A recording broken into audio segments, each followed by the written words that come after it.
Let us welcome them with big rounds of applause.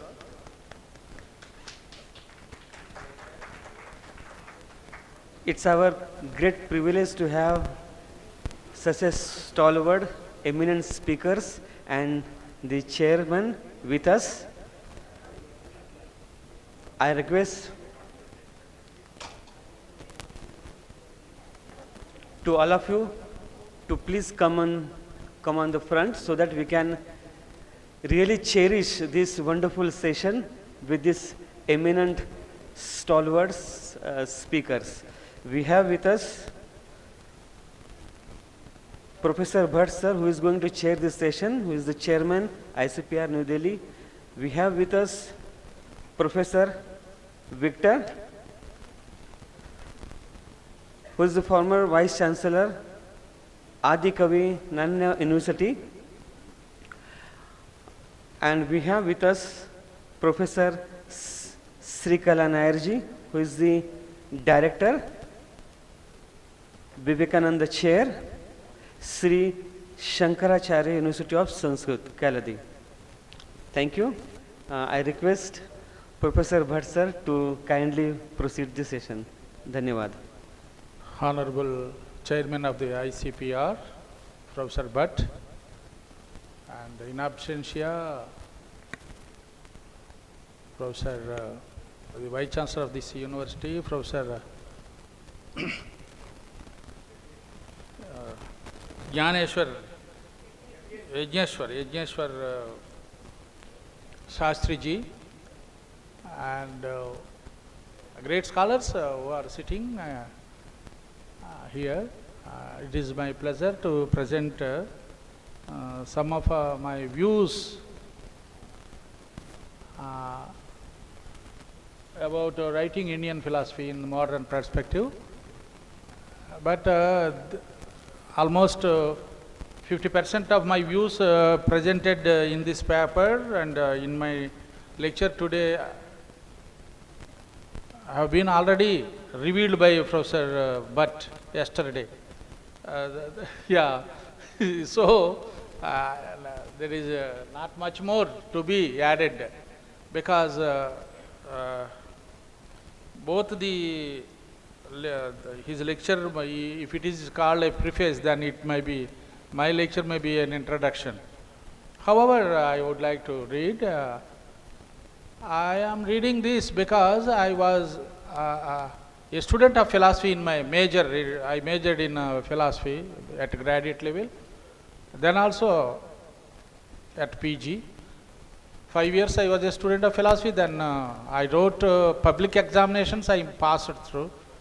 And then, you see, we are writing textbooks at the age of 60 or 55 or 65. And the student is at the age of 20. So there is a difference between the age. How to understand, how the student will best understand. That is a problem. The second problem I noticed is how to write examination in the competitive mode of examinations nowadays. Objective questions and essay questions are there, and whether our textbooks are giving them any kind of objective answers, definite answers. Unless definite answers are there, it is not going to be approved by the younger generation of the country. The last point I would like to mention about while writing the Indian history books is that whether students are attracting to the issues that we are discussing. So then comes the issue of modern perspective. How it could be useful for the student who is studying for not only a degree or for knowledge, but to get himself employment. So these are the three issues to be covered while writing textbooks on Indian philosophy. The other thing is, okay, you write the books, people will read. A number of books are available in the market. We are now seeing in the airports, and people are buying them and reading them. Like that, Indian philosophy books will also be read by a number of great men of this country. But while you see, when you are aiming and looking at the writing of books, we are bringing Das Gupta. It was written in 1920, or Radhakrishnan, similar at the same time. Therefore, the books were written in 1930s. And at the same time, in England and Europe, or in America, books were written in Western philosophy. So, our writers carried away by the books written in West. And great harm has been done to philosophy by the English people, especially by the Western people, especially English people, and then harm done to philosophy in India also, because we borrowed the methodology of writing. What is philosophy then? Philosophy was born in Greece, people say. Books have written. Darshanas were there in India. It is also true. As long as you teach the six systems and the Nastikas or 9, 6 plus 3, 9 as a core chapters of Indian philosophy, then okay, there is no harm. If you teach darshanas in Sanskrit departments as darshanas, it is good, wonderful. But we are teaching the darshanas in the name of philosophy. Then comes the question, what is the content of philosophy and what is the content of the darshanas? What is the difference between them? That should be kept in mind. So, in my article, I proposed what are the things to be deleted from Indian philosophy textbooks and what are the things to be added to the Indian philosophy books, if you call it as a philosophy. So then we have to go back again to Greece. What is philosophy? What is the meaning of and what is the content that we are teaching? The meaning is so vast. Philosophy means love of wisdom, but the content is different. You see, if you look into the English books written by the Western people, they deleted the French philosophers, because English people hate French. Therefore, you will not find in general. I am talking not in general. I am talking.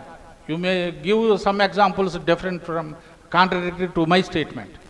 But what I would like to say is, Rousseau and Voltaire were considered as the great exponents of philosophy. Voltaire himself wrote a dictionary of philosophy, however it may be small. But he was not placed in the history of Western philosophy books written by most European scholars, because the English people hate it. For example, if a Bengali intellectual writes history of Indian philosophy, then he includes half a dozen Bengali people as great philosophers of India. Understand? Therefore, there is some kind of personal interest, regional interest, and hatredness towards some people. All these kinds of are there in philosophical writing, histories of philosophy. How to bring an objective book on Indian philosophy, which is suitable to the age of 25 years here. That would be, we have to keep in mind. Then, how to differentiate it with the darshanas, because you see, we are being guided by a disputation, that Anvikshiki tradition and darshana. You see, in my paper, it is almost 13 pages in single line, and I think I followed the spirit of K. Sachidananda Murthy. Sachidananda Murthy, way back in 1960s, when he was very young, he wrote a number of books with reference to the aspirations that we are now entertaining. He wrote a book, Indian Spirit, as an answer to the allegations made by the West. You see, they criticized that Indian philosophy is spiritual. Okay, but what is dead and what is living in Indian philosophy was written by D.P. Chattopadhyaya. Therefore, you see, we have a spiritual tradition, and also we have a tradition that is there in the Kama Sutras, that is there in the Chanakya state, what we call now, we discussed about that, Ardhashastra. So, Rajatarangani speaks about history. Therefore, my dear friends, my name is George Victor, I am not an Englishman. Please, I am 100% Indian, 1000% Telugu man. See, therefore, I am, of course, the name is given by somebody else, and okay, that is why I am not the person who gave my name. You see, so what I would like to say is, in order to project, counter attack, things have taken place. The criticism of the West has been presented. Sajjan Muthu wrote when he was 30 years old that evolution of philosophy in India. That book presents our spiritual ideas, how they are being revealed to our great sages out of their experience, Anubhava. Therefore, okay, some people who are very much interested in certain things, they brought books and they realized the vision. Through their vision, they realized certain ultimate realities and truths of the nature, society, or that being experienced by them. But today, how to? You see, even today, the two treatises written by Locke have been held high in England because they are inspiring the politicians there. Therefore, is there any that kind of stuff that inspires our youth today in India? We have great ideals and we have great ethical texts that is not being revealed and taught to our younger generation. Generally, we say that philosophy contains three things: epistemology, metaphysics, and ethics. So wherever you read, write, and these three things constitute. But I warn, you see, English are the people who ruined philosophy by starting their magazine called Mind. Mind gave all importance to epistemology. You know Will Durant, The Story of Philosophy, written by, he is a great writer in English. Will Durant wrote that epistemology kidnapped philosophy and ruined it. I have been telling the same. One day I received a letter from D.P. Chattopadhyaya. My dear Victor, I was told that you read a new paper. What is living, whether Indian philosophy is a philosophy or theology, please send it, we are going to publish it. And that paper was published in Sandhan, being edited by his center in New Delhi. So here, you teach theology in the name of darshan, in the name of theology. But don't teach theology in the name of philosophy. That would be the ideal while writing the history of Indian philosophy in the modern sense. That is my humble. Because this is a paper almost very much close to Professor Bhatt's lecture yesterday. Therefore, I am not reading because it contains K.S. Murthy spirit. What's that? Yeah. I am going to conclude. Therefore, the downfall of philosophy started with the publication of Mind in England. And philosophy has become a logical disputations resolution. You see, talking about words and meanings and resolving them. But I would like to present that philosophy is talking about ideals, ideas. You bring the idea, courage, justice, temperance. You bring the great ideas expounded by our great ancient thinkers in India and analyze them in order to make the society more modern, more united, more civilized. So we have, you see, we have a great sage Vasishtha. Vasishtha is nothing but Visishta. In our Telugu tradition, they say that Vasishtha married an untouchable girl, Arundhati. And that was a great tradition. You see, today, birds come from Siberia to Andhra Pradesh and Orissa too, because in order to breed their offspring. Because, you know, Indian philosophy textbook, Radhakrishnan in the beginning wrote, the second volume, that in India people can live like anything because it is a so comfortable country.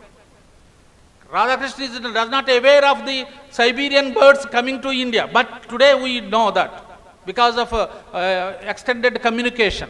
Therefore, India is such a country. We had here the Mongoloid elements in our blood. We have here the Negroid elements. We have the Caucasian blood. Therefore, here we have Varna Vyavastha. The Varna Vyavastha now turned into a Kula Vyavastha, caste system. But you see, according to anthropologists, it is a land of mixed races. We are mixed people. We are neither black nor white, nor brown, nor, of course, we are brown to great extent, but we are not yellowish. Therefore, my humble submission is, India is a land of not only different races, but also different ideas. India was mentioned even in the Bible, not America and Europe, Russia. Those things have not been. India was considered as the land of sages and wisdom, even in the Bible, in 10,000 years back. Therefore, we have great rich heritage and ideas. They are to be brought out. Therefore, the department of philosophy should be the department of ideas, ideals. So, we have to study the ideals proposed, entertained, practiced by our great rishis, sages, not epistemology. That is. You see, if you talk about metaphysics, I am going to close, sir. If you talk about metaphysics, who is going to be there to study? There is cosmology in science. There is, science is proving. And we have to go to the, recently I am not going to answer anything, number one. You listen my case. Only that's all. Recently, I don't want to give any answers to anybody's question. I never entertained. I was considered as the best teacher. I taught philosophy for 33 years. No. Okay, you can discuss. Okay. Why I am proposing this one is because recently I underwent bypass heart surgery. Therefore, I don't want to indulge in heated debates. The conclusion is this. We propose, we have to bring the Anvikshiki tradition. That is one thing. And we have to bring out the social and political, of course, we may disagree with the caste system, Varna Vyavastha. But in that stage, Varna Vyavastha may have its own relevance. And they might have proposed, you see, a black man, he does not want to, a black man always wants a white woman, not a black. All our heroes are black people. They married white woman in our culture and tradition. You see, we understand, you see, the black man who arrived to India, they married Nelamagasyama is a word, you see. All our Rama and Krishna are all black people, but they married white woman.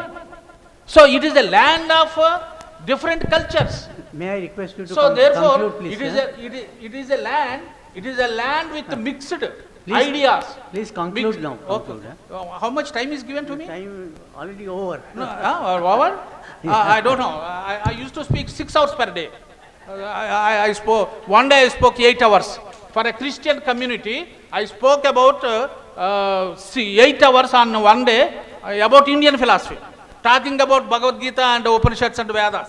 Therefore, my dear friends, I did my research on the Prasthanatraya and Shankara Vedanta under the direction of Professor K. Sachidananda Murthy, and now I am presenting these ideas based upon his works. Number 1, the Indian spirit. Number 2, evolution of philosophy in India. Then number 3, Indian philosophy. Philosophy in India, it was a research book. And the philosophy in India is a book not written, it was written by him, but the ideas are not his own. They are being collected by different people with the finance provided by the ICPR. And I saw every day letters received to his table, and they are being edited by him and included in his book, in which he proposed that we should depart from theology. There are certain theological issues. Say for example, Thomas Aquinas, Anselm, Augustine. These were the Middle Ages European philosophers, and we never study them in India. But even in Europe also, theological things are not being entertained in the universities. They are to be studied in a divine schools, separate schools. Therefore here, let the Sanskrit departments study the Darshana Shastra. Let the young scholars who are claiming that they are the teachers of philosophy, they should bring what the ideals that have been inherited in our tradition, hidden in our ancient Shastras. That is, we have to do that. Without doing what we are doing, we are again borrowing what is being imitated out by H.D. Colebrook, Max Muller, 200 years back. Colebrook for the first time wrote in Asiatic journals about 6 systems and all that Indian darshanas. We are imitating, we are copying in different language, but the model is Sarvadarshana Sangraha, Shaddarshana Samuchaya. So these, of course, there are 24 and 18, 6, like that many different. All these things are being published in the article which I wrote in Sandhan. So we are just passing on time and bringing the same darshanas and giving to the posterity. Instead of that, it is high time for us, as conceived by the organizers, that we should dig out the great ideals that is being proposed in our Shastras, like Kautilya and many other. A number of books are given by Sachidananda Murthy in his books. You see, there is no harm. Some people say that Mahatma Gandhi is not a philosopher, but he has great followers. Recently, we have a great man who wanted to start a society against corruption. You know, the man who started living, what is that, art of living.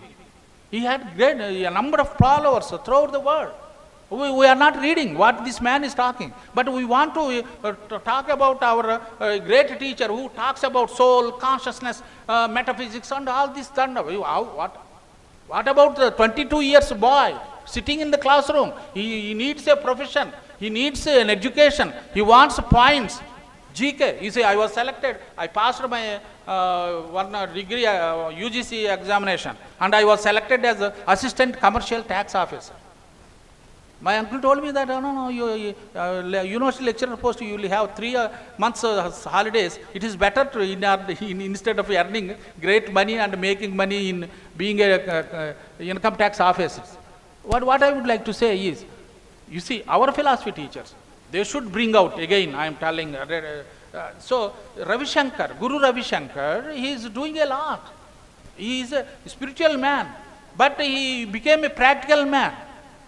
Therefore, we have great people who are inventing great ideas. That is the modernity. Not talking about the age-old things and want to entertain ourselves. Okay. While we read Brahma Sutra Bhashya, how now, Shankara criticizes the opponents, we will enjoy more while we read Brahma Sutra Bhashya. Because how he rejected, how he is bringing our superimposition, how we feel, how we are identifying the soul with the body. Okay, that is entertaining spirituality, all right. But what about the student? how to direct the society, how to make our ideals present. This is the need of the hour. Thank you very much. Thank you. Sorry, Professor Bhatt. Professor George Victor has floated many stimulating ideas which do require intense discussion and deliberation. He has begun with drawing a distinction between doing philosophy and doing darshana. A valid distinction, I believe, because philosophy in the Western sense is love of wisdom, but darshana is love for a life lived in wisdom. That means it is not merely wisdom for the sake of wisdom, but wisdom for the sake of betterment of life. There is always a prayojana in doing darshana, and the prayojana is abhyudaya as well as nishreyasa. So that's a basic difference. He also has drawn a distinction between say what is living and what is dead in our tradition. Well, we believe in a live tradition, not in a dead tradition. A live tradition is dead, which is deeply rooted in the past. So we can't overlook the past, can't be uprooted from the past. It should be deeply rooted in the past, but firmly footed in the present. And therefore we should have a judicious eye as to what is there in the past to be imbibed and what is to be rejected. But we should also have a vision for the glorious future. Philosophy should always be future, darshan should be future oriented. And therefore I generally say it's not like a closed pond, it's like a flowing river, and where therefore there has to be innovative ideas coming in, fresh approaches being adhered to. So this is the attempt that we are doing, that we want to write a fresh history of Indian philosophy, so that newer ideas can also be accommodated. But I would disagree with him when he says that logic and epistemology don't have much role to play in philosophizing. Well, No. I agree. There are tools. yeah. In order to be a doctor, Yeah. you need to know the knowledge of various instruments that are to be the good doctor. My children are doctors. My daughter-in-laws are also doctors. But knowing about the instruments is not doctor. Yeah. So an engineer needs to know the wrench and the screwdriver and everything. Sir, They are means. We agree with you. Please. Epistemology is a means to know, to correct our language. Mathematics, logic, grammar will not be, they will be useful as means, not ends. Yeah. This is what is our position also. We regard it as propedeutic, which means something which is to be resorted to begin with. But ultimate aim is enhancement of life. And of course you talked of ethics, so I would like to widen it. Ethics is we can call it value theory. So values can be of different types, aesthetic values, moral values, values pertaining to different facets of our personality. So I think that's also a very good idea we have to take into account. But I think now the paper is open for...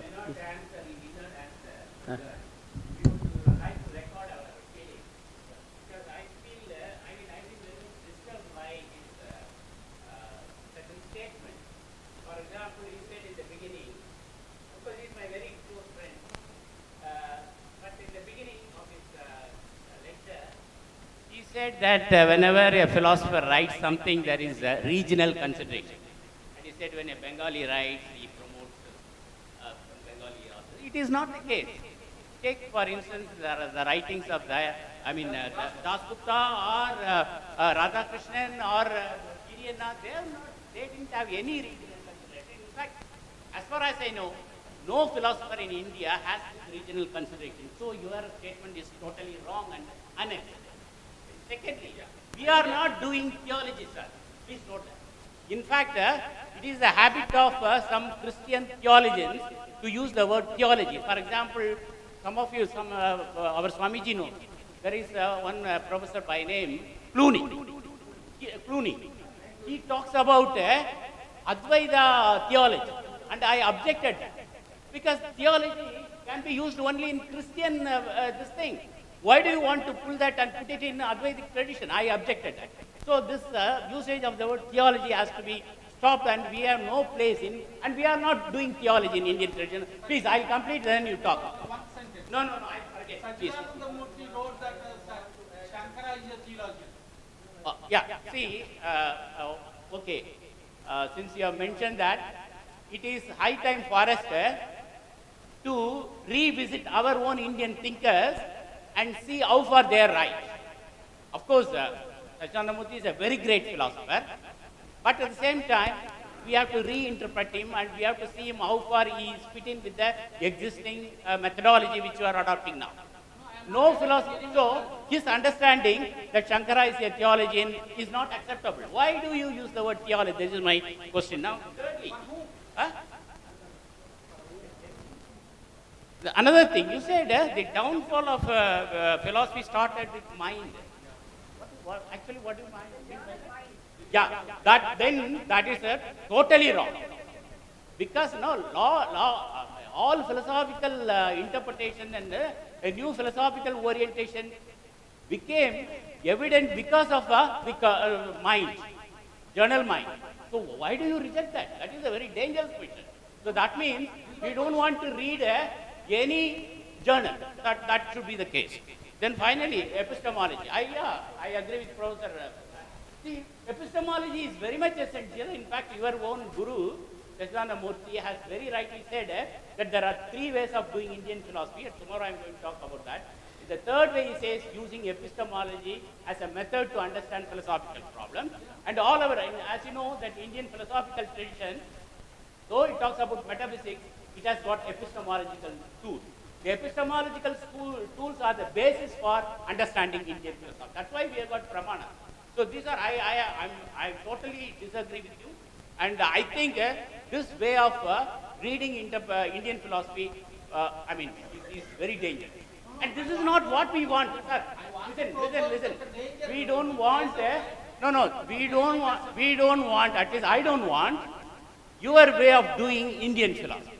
We have a different method altogether. The purpose of having this meeting is to reinterpret, to rewrite Indian philosophy. But we can't do that in the way which you are suggesting.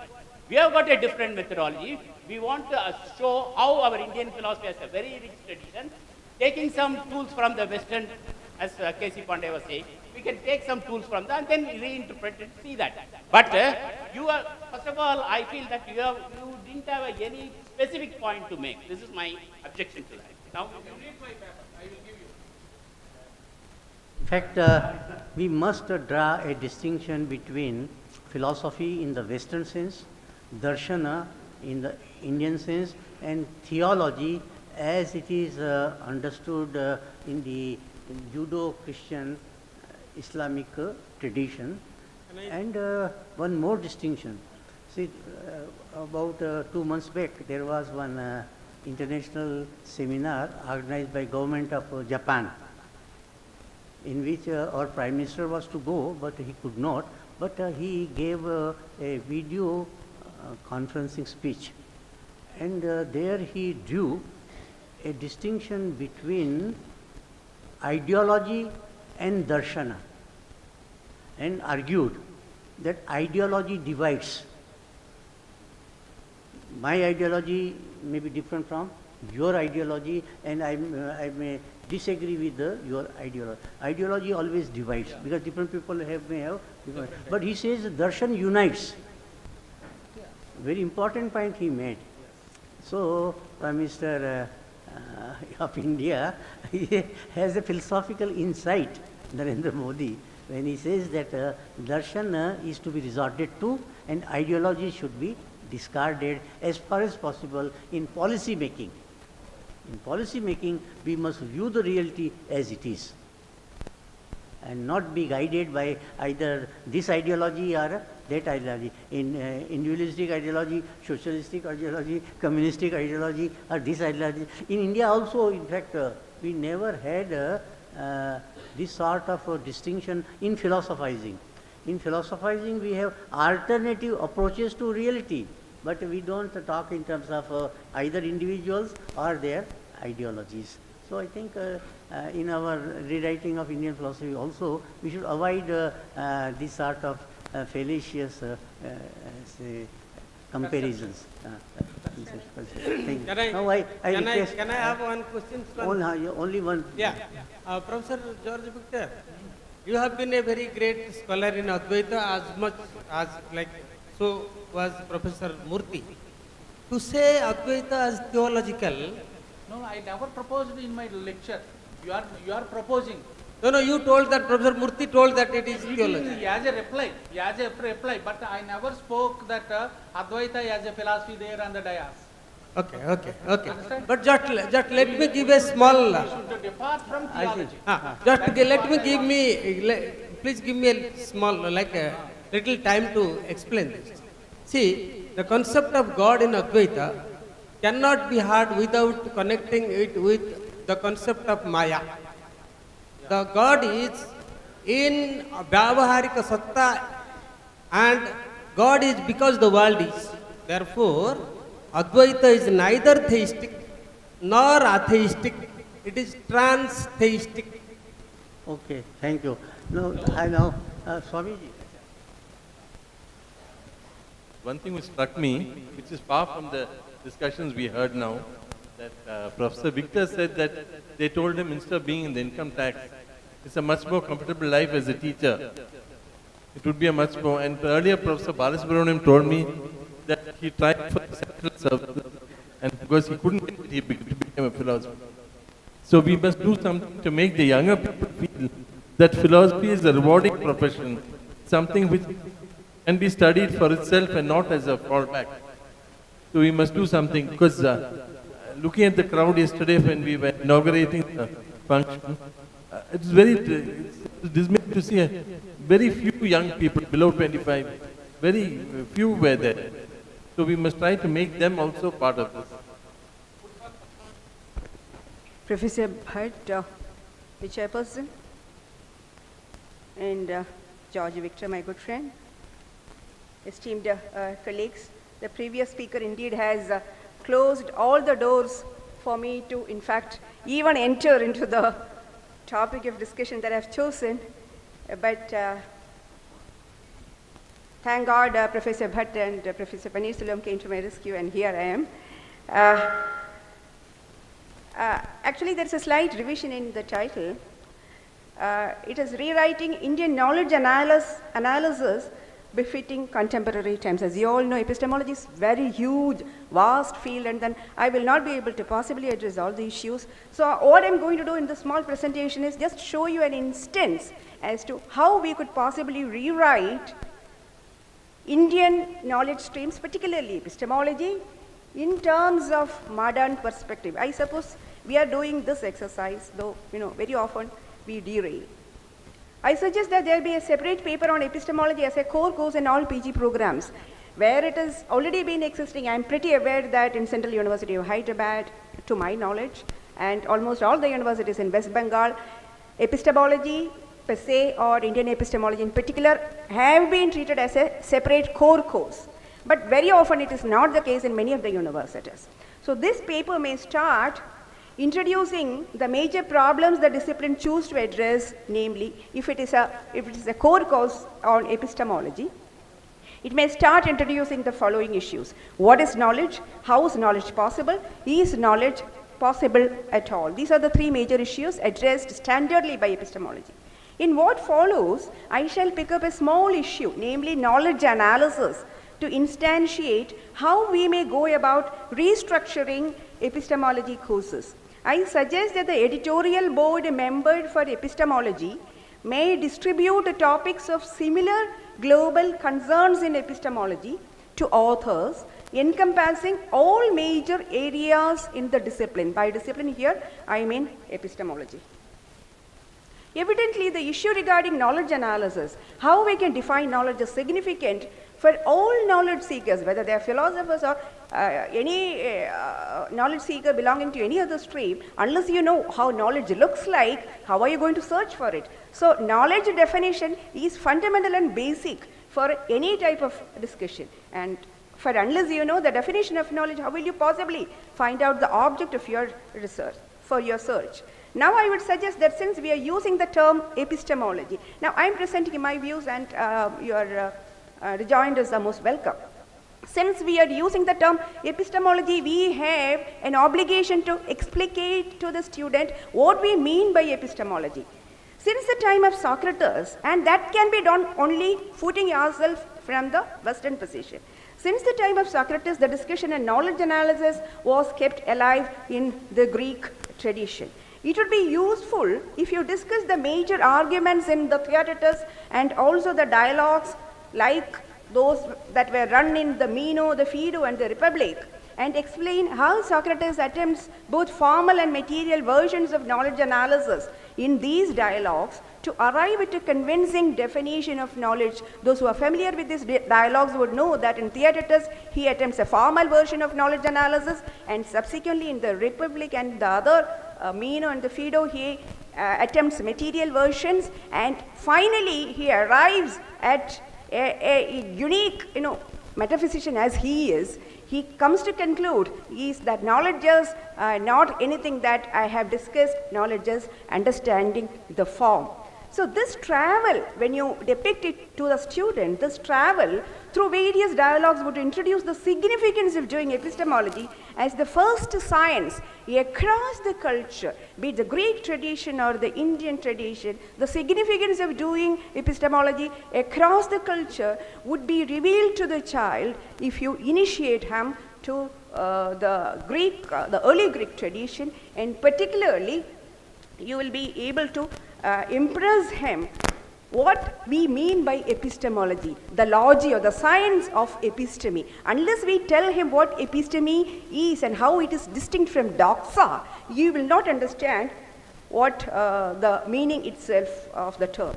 So the above discussion on the dialogues, particularly on the Theaetetus, would have brought to the forefront the JTB definition of knowledge. In Theaetetus, the JTB definition emerges. So these three conditions, truth, belief and justification, were deemed necessary and sufficient for a knowledge claim. So this standard form of knowledge, the JTB analysis as it is popularly known, asserts that to know something one must not only believe P is the preposition, but also one's belief must be true as well as justified.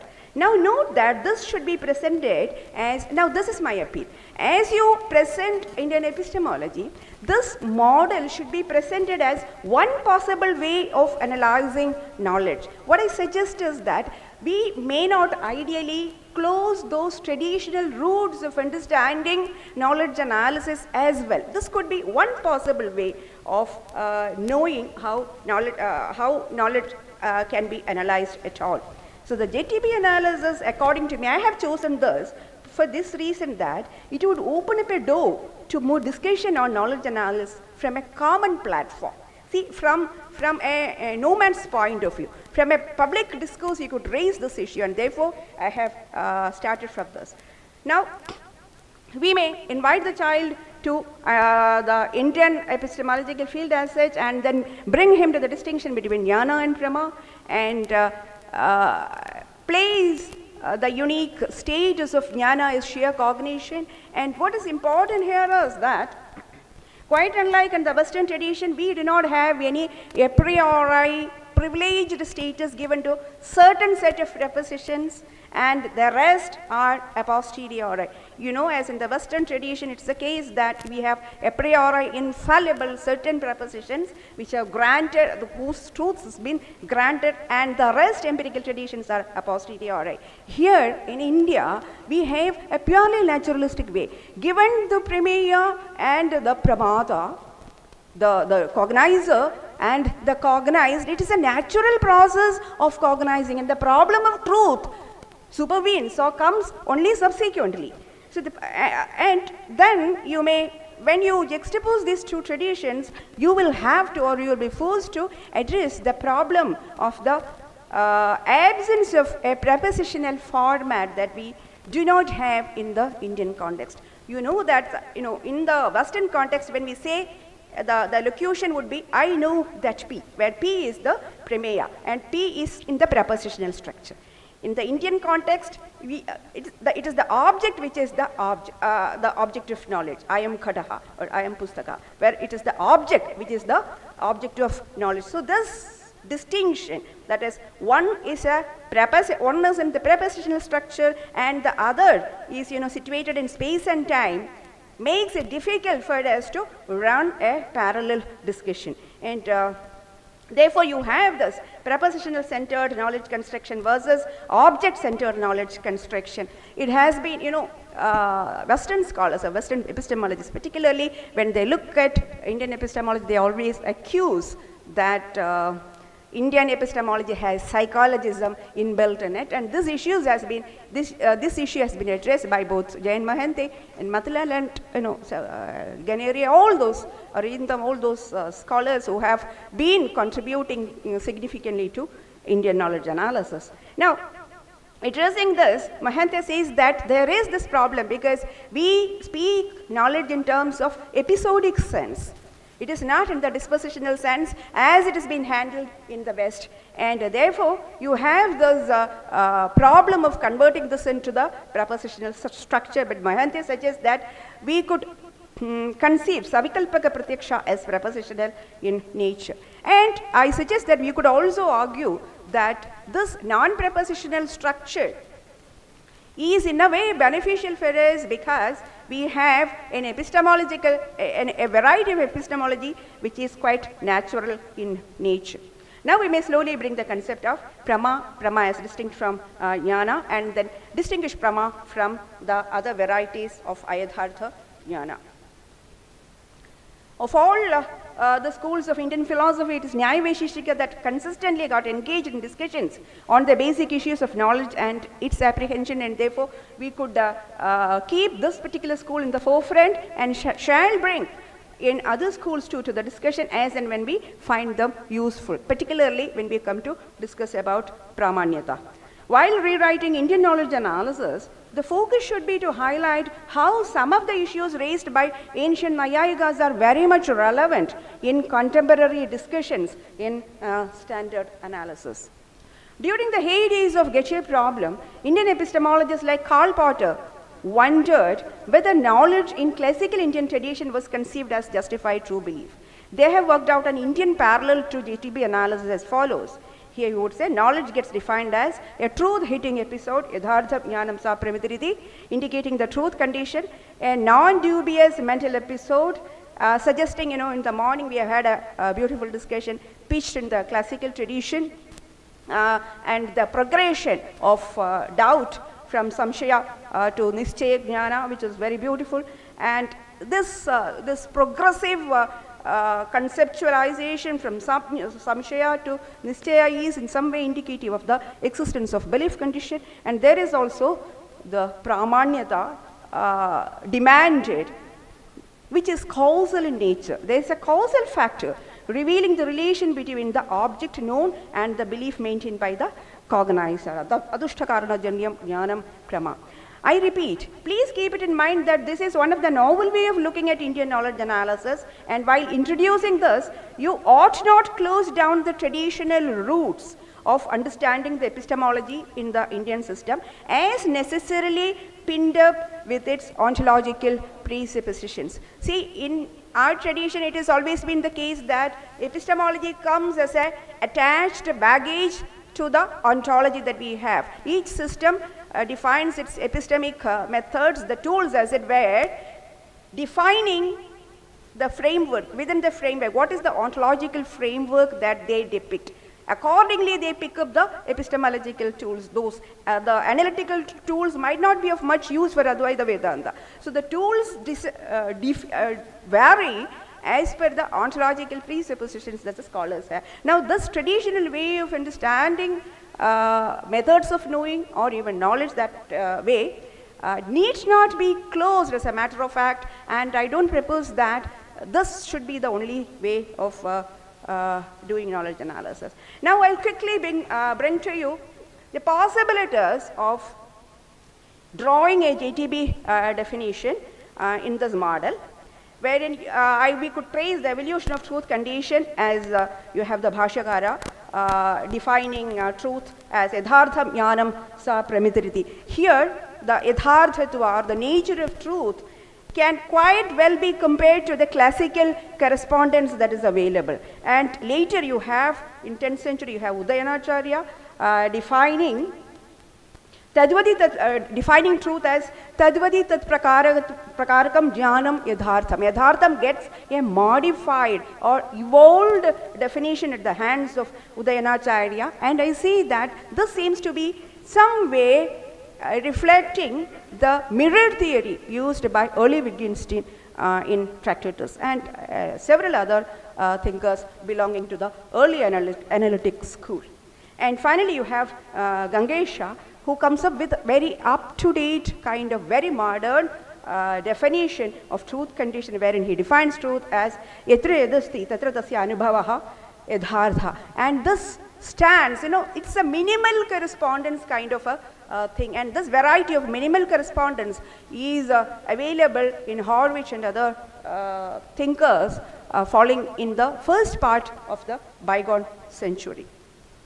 Now, with regard to believing, it's problematic, as I have said, that we have an episodic notion of knowledge, because for us, when I say that I am Khataha, this knowledge is spatial as well as temporal, and this knowledge is confined to the spatial, and therefore it is episodic in nature. While in the West, this is, de-psychologist in the sense that the knowledge has to be universal and objective, and that is why the knowledge claim has been converted into the propositional structure. So all these problems, though, do surround this conception of believing. We can go with a minimal understanding.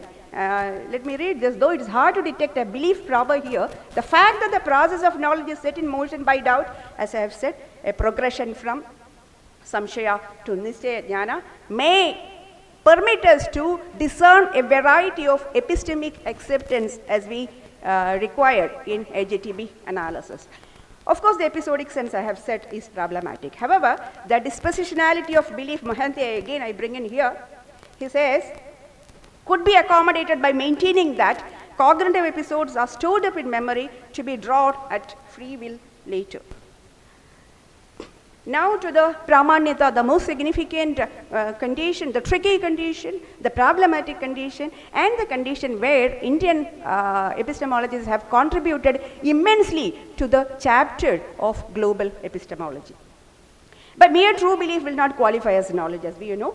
Gangesha observes that a belief rooted on imagination, utpreksha, will not be or cannot be claimed as knowledge even if it happens to be the case. So the Socratic teether element is significant in Pramana Shastra too.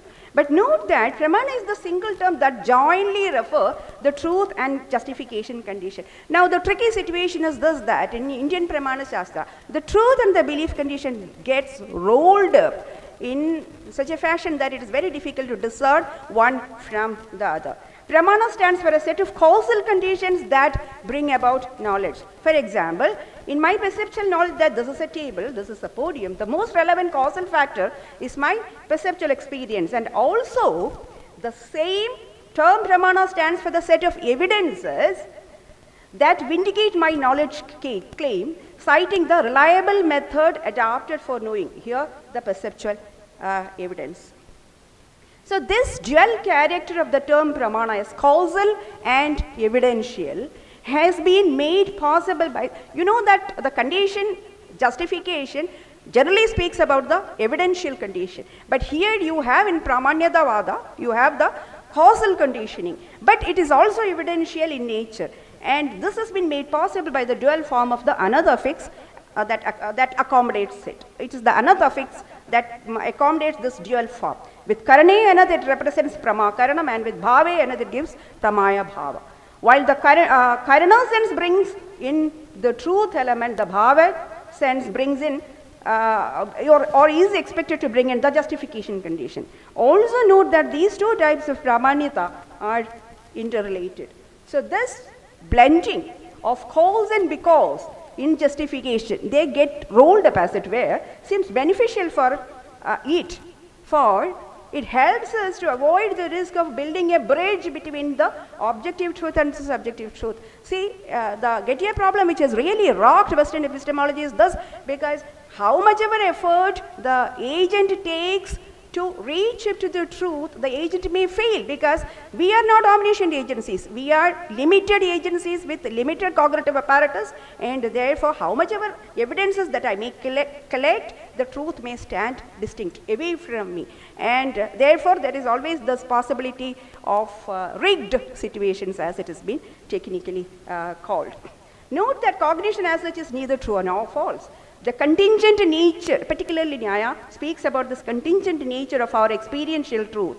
And the inbuilt fallibilism in the notion of pramanyata helps us in multiple ways to ward off the ghost of certainty on one hand, and also to answer the skeptic challenges on the other. We are not claiming that our knowledge propositions are certain, so therefore the skeptical challenges are kept at place, and also, the Cartesian ghost of the Cartesian dream of certainty was also never ever entertained by classical Indian epistemologists. And finally, it offers a naturalistic approach to knowledge, which seems to be the call of the hour.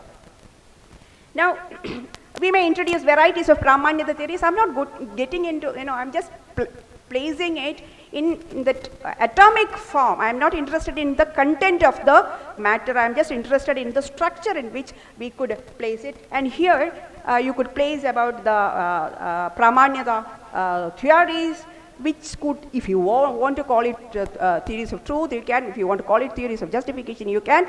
But you may present the beautiful debate that ran between the Mimamsakas and Nayayikas on the Swataparada theories, and the other schools who have joined them whenever they felt like, and on the Utpatti and the Jnaptivadas, which I am skipping.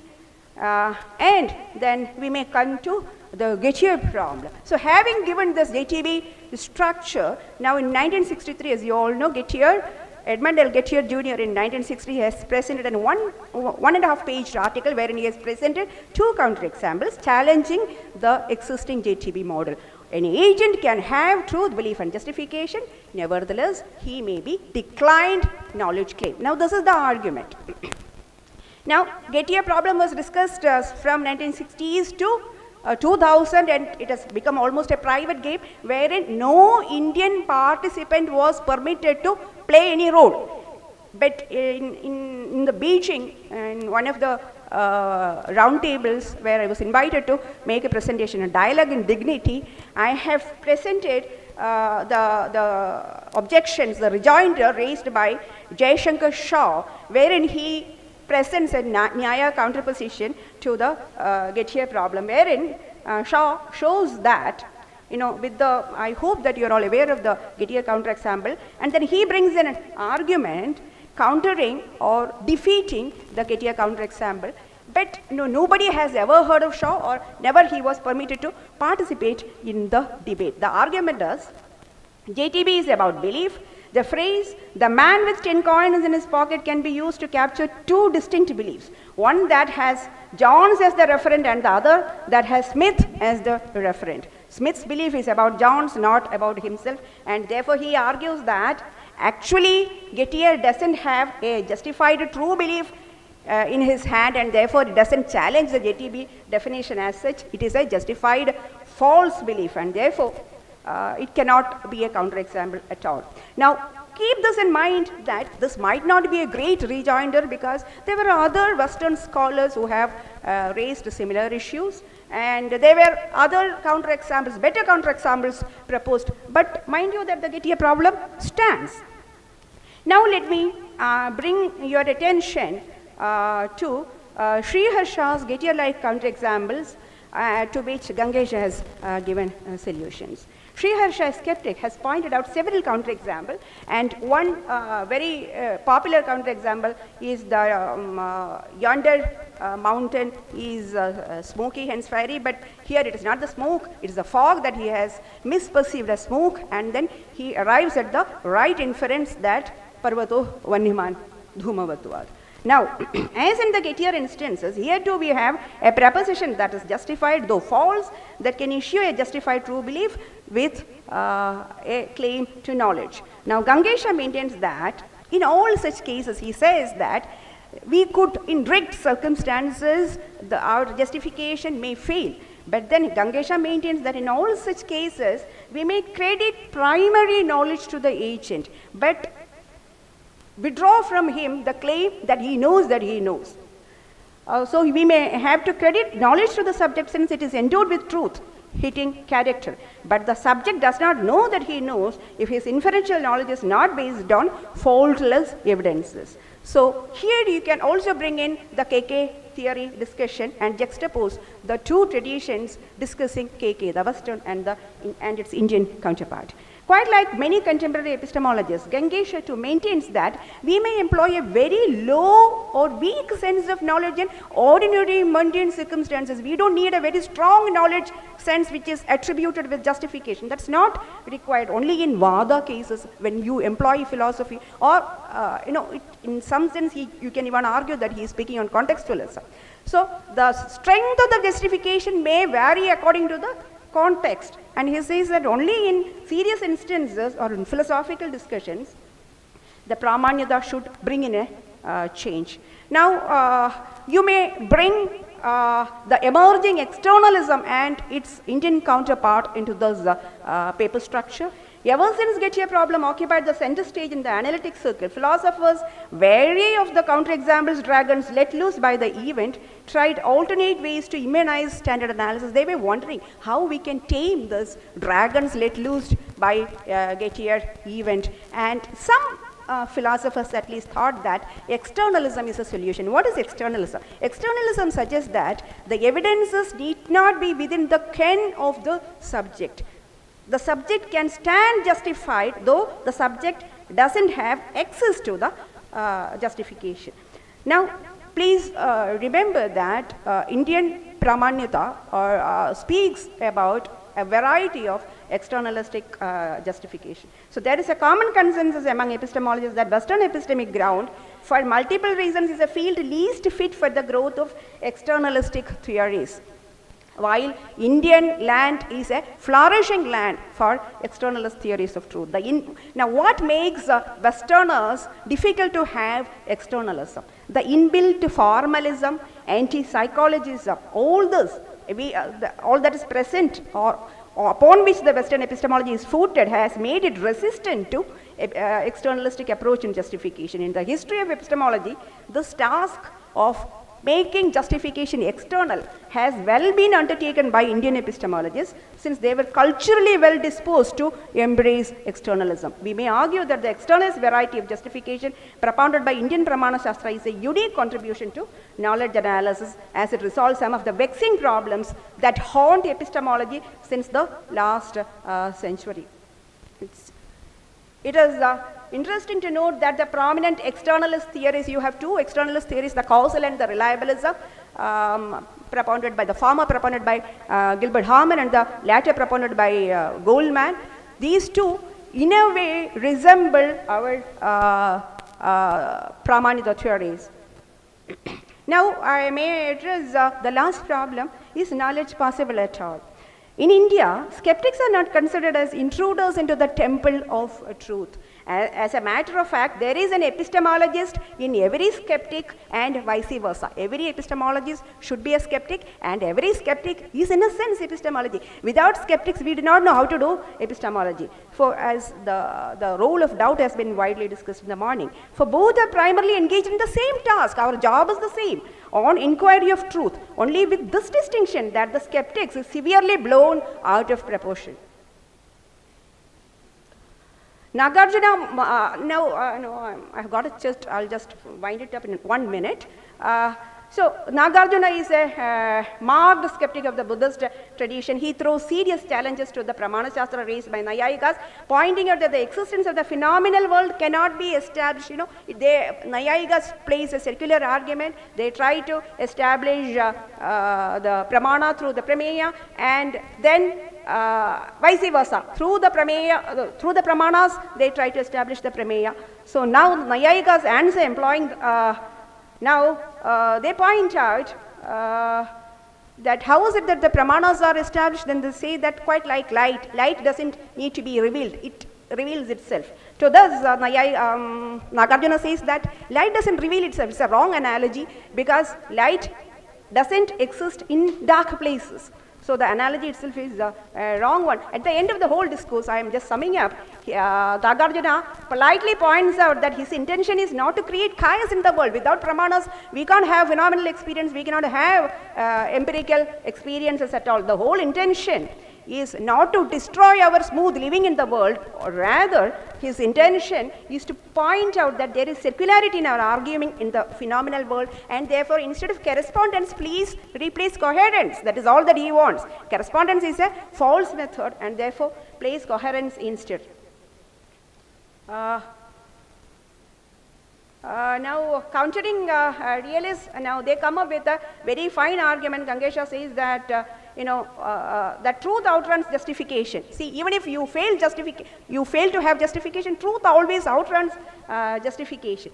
To thus Nagarjuna says that, well, then what you are doing is you are smuggling in the concept of God, someone who is an omniscient, proposing that there is somebody, there is a truth which suggests that there is someone who knows everything. So you are smuggling in the concept of God in order to claim the fact that truth always outruns justifications. Once this presupposition exposed, Nagarjuna's original problem reappears with greater vigor. Friends, I have presented just one model in this line. We construe other possible. I'm winding up. I have presented just one model. We may construe other possible dialogues, like say between Yogacara Buddhism and subjective idealism, ancient Buddhist phenomenalism and its Western counterpart, or classical Indian scientific empiricism and modern philosophy of science. Such exercises would make the student feel as though he is participating in contemporary discussions in epistemology, doing philosophy rather than relating history of philosophy. Thank you.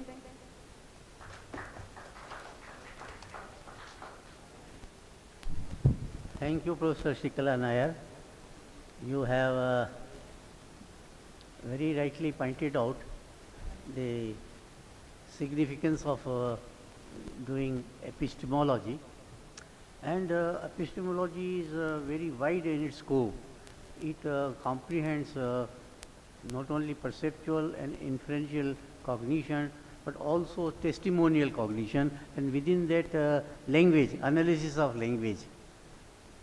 And in all these three spheres, Indian thinkers have made a significant contribution, and these contributions I think should be taken note of while writing history of Indian philosophy.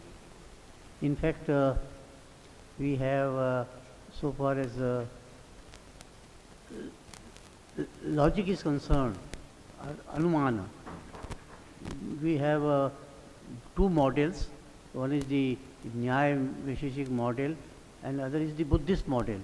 And in Buddhist model in particular, we have a development of a purely formal logic, purely conceptual logic, and that's a very significant contribution of Buddhist logicians should be taken note of, particularly the contribution of Dinaga and Dharmakirti, which our earlier textbooks don't dwell upon. So far as linguistic analysis is concerned, we have a contribution not only of Vaiyakarnas, that is Bhartrihari, and later on Nagesh and Appay Dikshit and others. Very significant threadbare analysis of language is there, but we also have analysis of a language in Purvamimamsa system, particularly analysis of what is dharma, what is vidhi, nisheda, arthavada, and so forth, and how the language is to be interpreted, particularly in the context of jurisprudence. Mimamsa, yuktis have a significant contribution in that, and we should attend to that. And I wish that there could have been someone who is well steeped in just.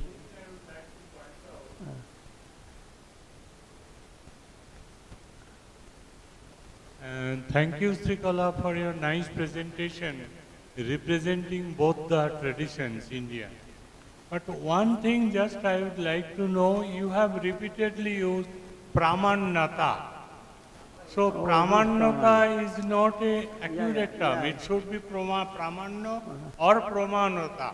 If you are fascinated about Praman is still. yeah. Okay. This is only thing I hear. Okay.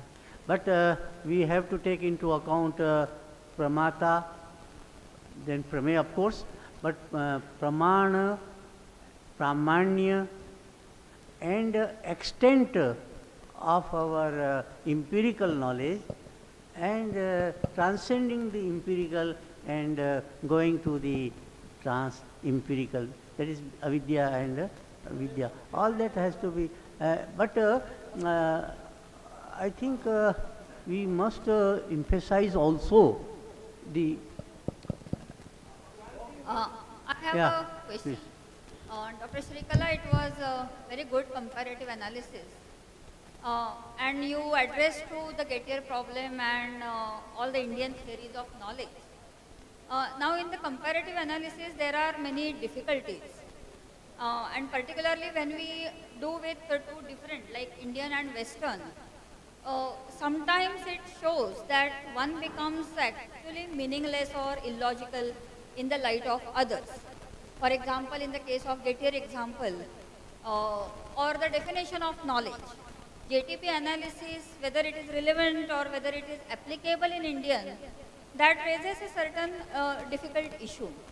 So there was, now I just don't recollect the name of a scholar, but when you do comparison of this type, we can just have the analysis whether the epistemological issues have been addressed in the two models, and the details of this analysis can be kept separate because it may have different connotation and it may have different kind of maybe backgrounds as supportive to that.